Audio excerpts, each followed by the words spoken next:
one lesson I took away from my first business 10 years ago was that I didn't ever want to be a solo founder again. And, as I kicked off my post Shopify journey, it didn't dawn on me yet that I was alone and that I was kind of making the same mistake. So day one post Shopify, my friend and very talented designer, Andre, showed up. There was no break as soon as I left Shopify.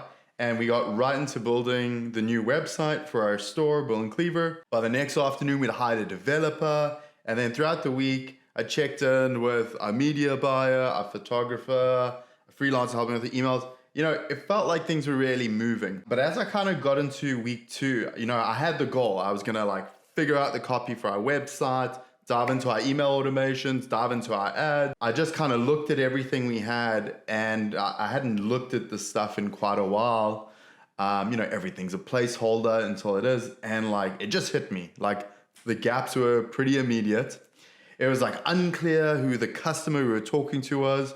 Was the copy written for us or for them? Were we speaking to the customer's needs or ours?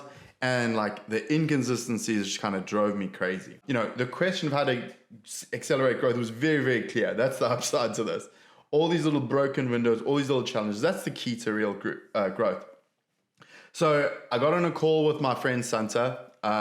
She's someone that I really respect. She was one of the first employees I hired when I ran my marketing agency 10 years ago.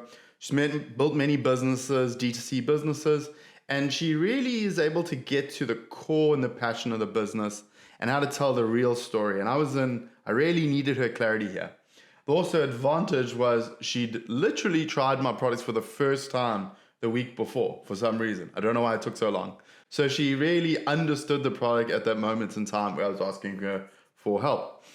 And, she went through everything, and she was just mentioning, it's like we were selling a SaaS product.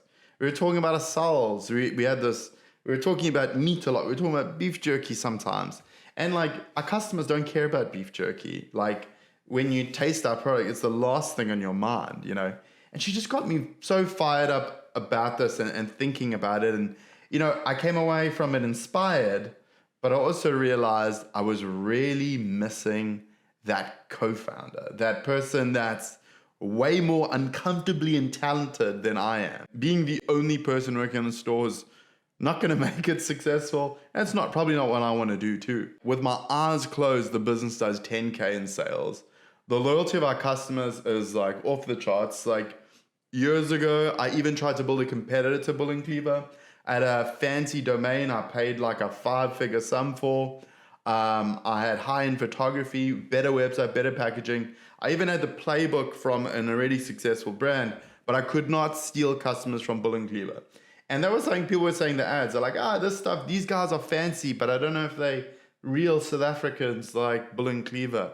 And their customer service is the best. I'm okay. And I really think this can be a great business. I have the capital to invest in it. And that missing part is the team, so I want to focus on there. Next thing I'm thinking about is who's this person I hire? And, all the great people I've hired in my previous business and Shopify, they weren't exactly doing what I'd hired them for in their previous life. I made these bets on these people based on their values, their ethic, and just asking the question of would I want to work for this person in the future? And many of those people I took a bet on, they became way better than me at the job I hired them for. They became far greater entrepreneurs than I did. And, when it comes to hiring, I just have this very high bar on who I add to the team. So it's something I'm thinking a lot about. And a very helpful mental model I got from one of my friends, Alex Icon, who's run a bunch of e-commerce businesses and still does. His advice to me on hiring at this early stage is, don't just hire the person that can do the job you need now.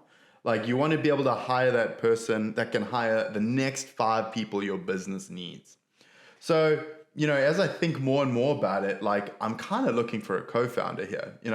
I want that person that has that experience, has done this before at a very high level. And maybe someone hasn't taken the bet for them to go to that next level. Maybe they haven't taken the bet on themselves to be an entrepreneur. And, I've got this opportunity for them where, happy to pay them a salary, pay them what they're worth.